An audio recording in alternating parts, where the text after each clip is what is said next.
नमस्कार, मी Savita Totre, Savita T fashion YouTube चॅनलमध्ये आपल्या सर्वांचं स्वागत आहे.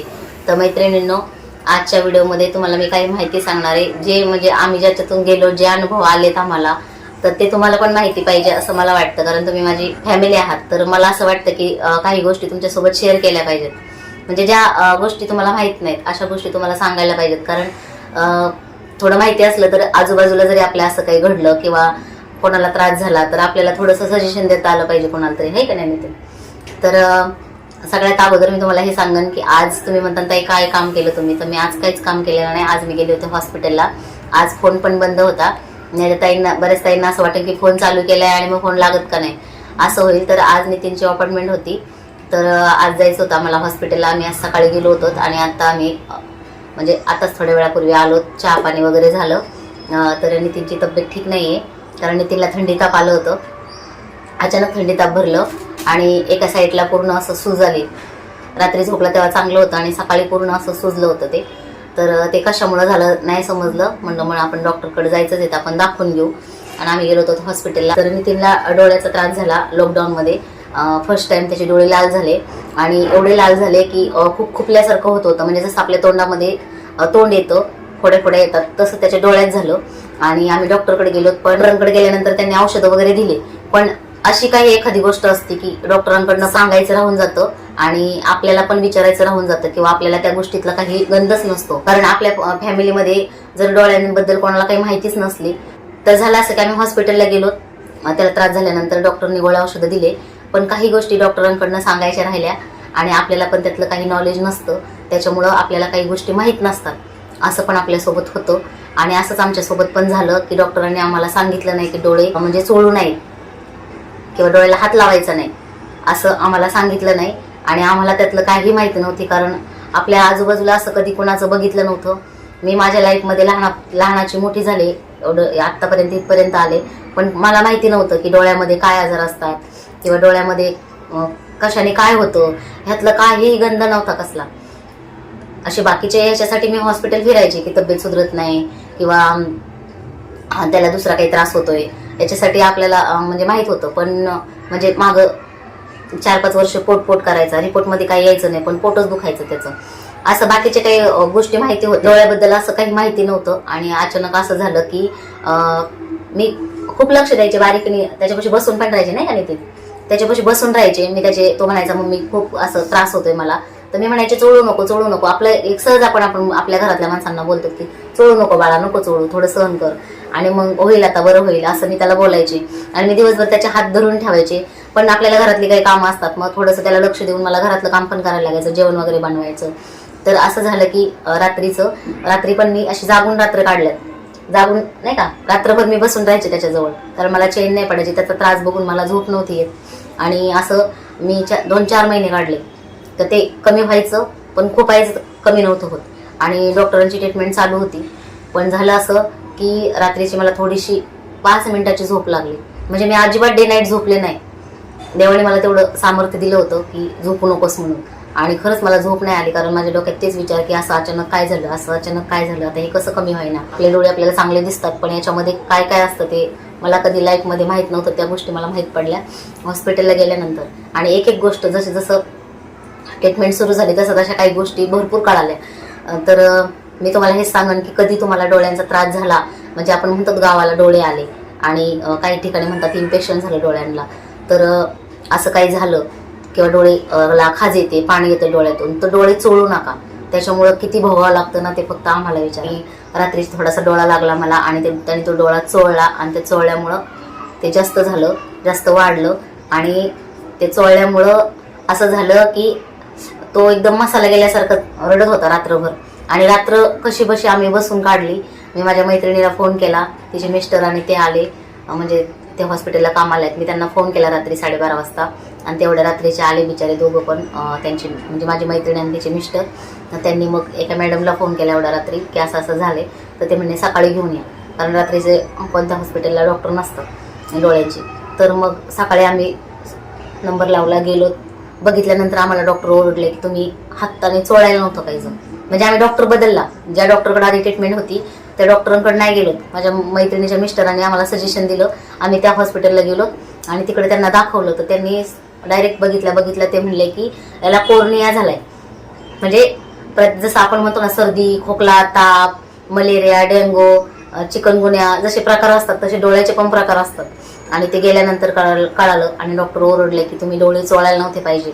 पण असह्य त्याला त्रास होत होता. मला त्यातलं काही माहिती नव्हतं आणि मला थोडासा डोळा लागला 5 मिनिटासाठी आणि तेवढ्यामध्ये त्याने डोळा चोळला आणि त्याच्यामुळे त्याला तो त्रास झाला. आणि आता 3 वर्ष होत आले. लॉकडाऊनला तुम्ही पहिलं लॉकडाऊन लागलं स्टार्टिंगला तेव्हाच त्याला तो त्रास झाला आणि सगळे लोक गावी गेले होते आणि मी इथं होते. आणि मी लॉकडाऊनमध्ये सगळे बंद होतं, म्हणजे तुम्ही तर बघू शकता लोक बाहेर पण जात नव्हते, घराच्या भीती वाटत होती. आणि तशा ह्याच्यामध्ये मी त्याला घेऊन हॉस्पिटल फिरत होते. खूप वाईट परिस्थिती होती. तशा परिस्थितीमध्ये कोणी बाहेर जात नव्हतं, कोणी कोणाला मदत करत नव्हतं तशा म्हणजे पहिल्या लॉकडाऊनला नाही का, कारण सगळे गावाला गेले होते, कोणी राहिलं नव्हतं. आणि मी इथंच होते पनवेलमध्ये आणि मी माझ्या मुलाला घेऊन हॉस्पिटल फिरत होते. मी तेव्हा अजिबात मला भीती वाटली नाही, काही नाही, मनात कोणती शंका आली नाही, काही नाही. फक्त देवाला नामस्मरण करायचं, देवाला हात जोडायचे आणि हॉस्पिटलला निघायचं.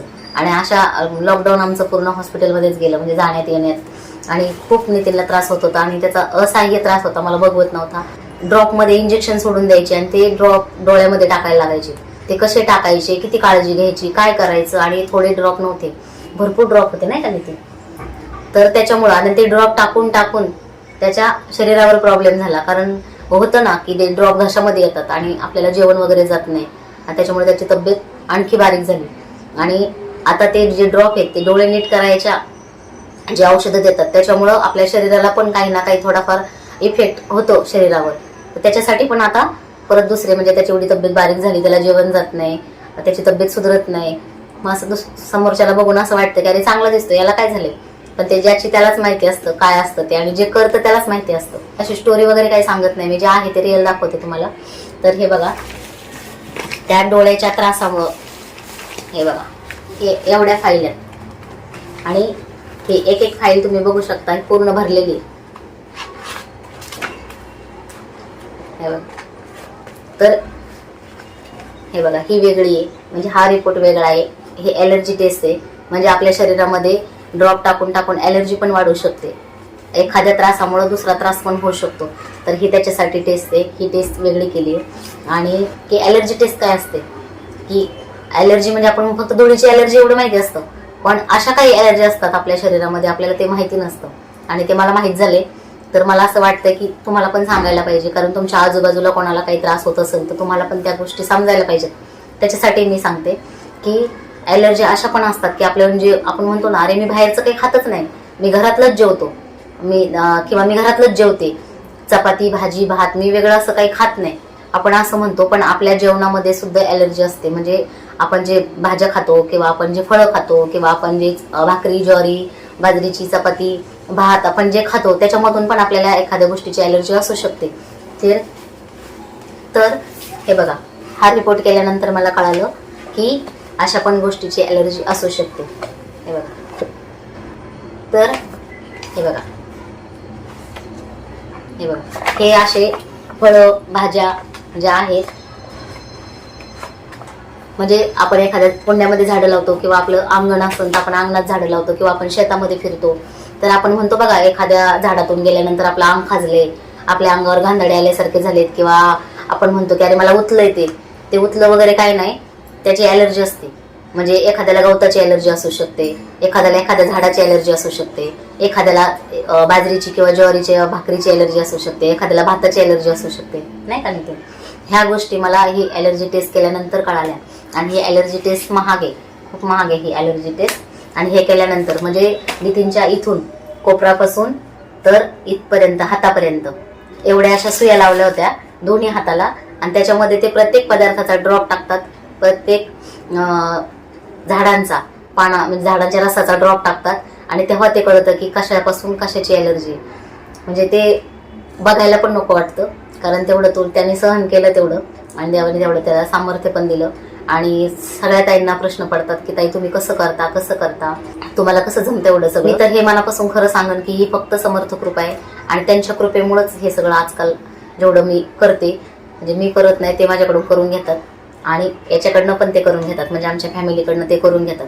आपण करणारे कोणच नाही, आपण फक्त एक निमित्त मात्र आहे. आपल्याला फक्त कर्तव्य म्हणून उभा केले, फक्त आपल्याला आपलं कर्तव्य करायचं. आणि ह्या अशा गोष्टी असतात तर ह्या डोळ्यांच्या सगळ्या म्हणजे आता बघा जे ड्रॉप टाकतात त्या ड्रॉप टाकून टाकून आणखी दुसरा एखादा त्रास होतो. आपल्या पडदे असतात छोटे छोटे डोळ्यांचे, थोडे छोटे छोटे वेन असतात, अशा काही वेगवेगळ्या टेस्ट असतात की त्या खरंच मी सांगते मी कधीच बघितलेलं नव्हतं. हे बघा, ही पण फाईल त्याचीच आहे, ही पण फाईल त्याचीच आहे, ही पण फाईल त्याचीच आहे, ही पण फाईल त्याचीच आहे आणि ही पण त्याचंच आहे. म्हणजे हे MRI केलेलं आहे. तर कशामुळं त्याला त्रास होतो, कशामुळं नाही, हे असं का होतं, म्हणजे डोळ्याला असं का झालं, मग त्याच्या मागचं कारण काय, ते सगळं शोधण्यासाठी ह्या सगळ्या टेस्ट रिपोर्ट सगळ्या गोष्टी करायला लागतात. त्याची ट्रीटमेंट चालू आहे आणि मी देवाकडे एवढीच प्रार्थना करते आणि तुमच्या सगळ्यांचे आशीर्वाद आणि देवाची साथ आणि सगळ्यांचं प्रेम आहेच. तर त्याच्यामुळं हे सगळं शक्य होतंय. मी एकटी काहीच नाही करत, पण सगळ्यांचे आशीर्वाद आहेत म्हणून मी एवढं करू शकते. तर आता तुम्हाला औषधं पण दाखवते.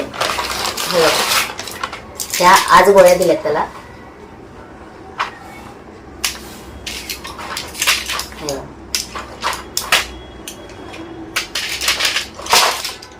हे टॉनिक दिले कारण त्याला भूक वगैरे लागत नाही. आणि आज तुम्ही म्हणतानीच त्या औषधच खाऊ घालते का, असं नाही.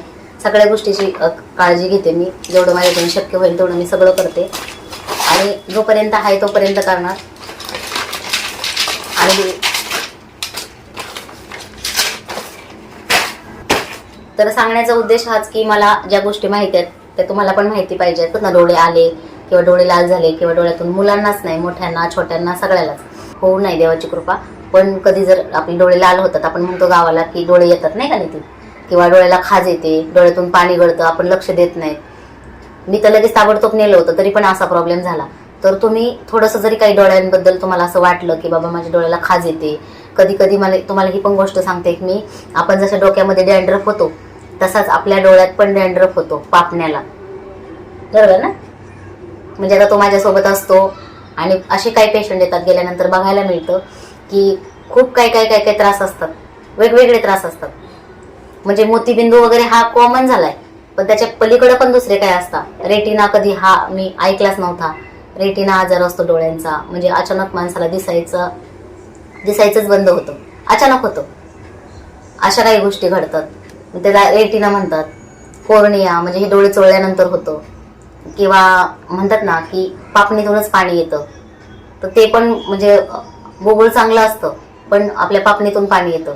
तर ते काय येतं, कधी कधी काय होतं की आपण एखादा ड्रॉप टाकला नाकामध्ये तर तो आपल्या घशातच येत नाही. मग तो यायला पाहिजे घशामध्ये, बरोबर ना, तो यायला पाहिजे. असे खूप काही त्रास असतात आणि आपल्याला काहीच माहिती नसतं आणि हॉस्पिटल फिरल्यानंतरच कळतं.